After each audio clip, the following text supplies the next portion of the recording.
This summer's kind of been dominated, Jay, at least the past month and a half or so has been dominated by big tentpole franchises, whether it's DC or Marvel or another Jurassic movie. Finally, we got to change at least at the top of the box office. Not to say other movies haven't come out. They certainly have. But we finally got to change to that. Weapons, an original horror movie, dominates the box office in its opening weekend. Second place is another sequel, Freakier Friday. I know you've been dying to see that one, Jay. Jay always talks about Freaky Friday, how it's one of his favorite movies.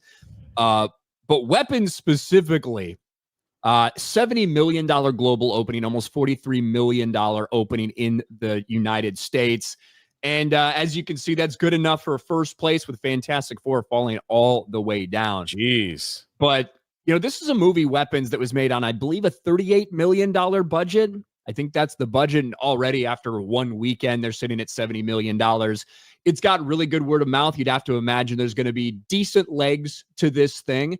And look, horror movies are a way you could do this. You can make horror movies for relatively cheaper than you're making a lot of these big budget things. And typically, if they're decent, you can get a good return. And that looks like Weapons. It looks like that's what Weapons is well on its way to doing. And I think they dodged a bullet. Because we talked about it the other day, Jay. Pedro Pascal was supposed to be in this movie. He was originally supposed to be in Weapons. Now, because of the strikes, because of delays, because of all these things that happened, they ended up having to recast a bunch of people. Pedro Pascal couldn't do the movie because he had so many more commitments. And I think that is all for the best. Instead of Pedro Pascal, we had Josh Brolin. And I think he gave a really good performance in the movie. I think Weapons dodged a fucking bullet by Pedro Pascal's schedule being too packed. Because honestly, if it was his dumb face on there, I probably wouldn't have cared. The irony is Julia Garner was in Fantastic Four as well. But she gives a good performance in this. How is Josh Brolin's character? Is it a pretty major role in the film? So if that was who Pedro was supposed to be, was it like a pretty major I would say he's like the second lead. Yeah, he's like the co-lead. Oh, wow. Okay. He is the parent of one of the children that have disappeared. So he's kind of dealing with that and is very suspicious of specifically, Julia Garner's character. And he starts investigating and trying to figure out what's going on. His life is obviously falling apart because his child is missing. So that's his role in the movie. And I think it was really good. That would have been weird to have two movies back to back where he plays a father worried about his child. right back to back. Freakier Friday. That wasn't the movie I was actually thinking of. I don't think the movie I was thinking of is coming out in the theaters. What are you talking about? You said I was excited to see Freakier Friday. Well, yeah, you're a closet Freaky Friday fan. You always tell me that, Jay. I don't think I'm talking about this particular franchise. Okay. But yeah, obviously, this R-rated horror movie just butt blasted Disney's, PG rated or whatever Freaky Friday sequel.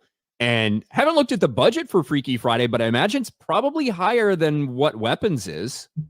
We can check on that real quick. See if there's higher. It's Jamie Lee Curtis and Lindsay Lohan. Let's see if the numbers will actually load up for us. We can look at Freakier Friday. Lindsay 20 Lohan. years, 25 years.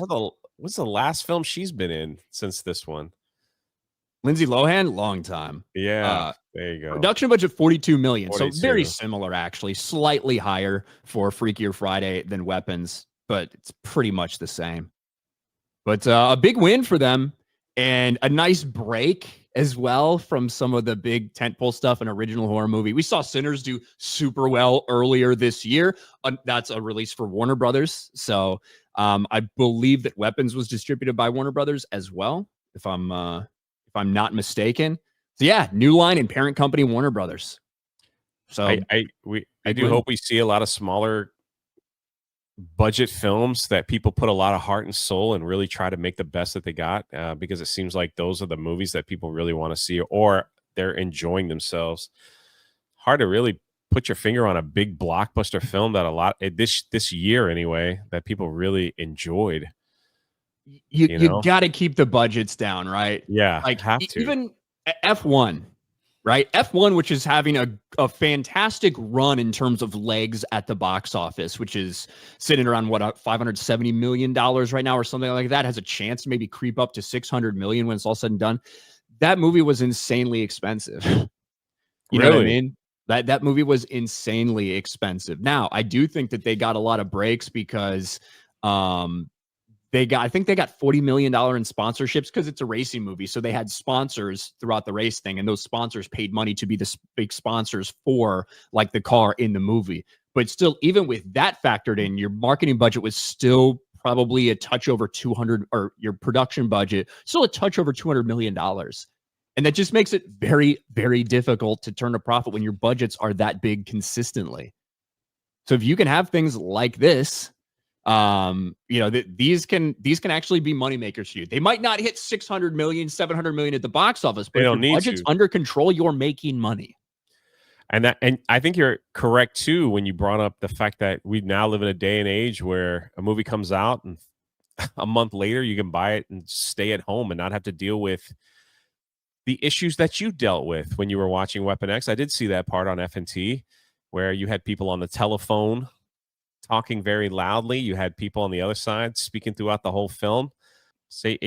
People don't want to deal with the poor theater experience, I guess. So they'd rather not go. But yeah, you keep your budget low. If no one's going to the theaters, but it goes just enough where you make money, then that's a win. So I guess we'll see.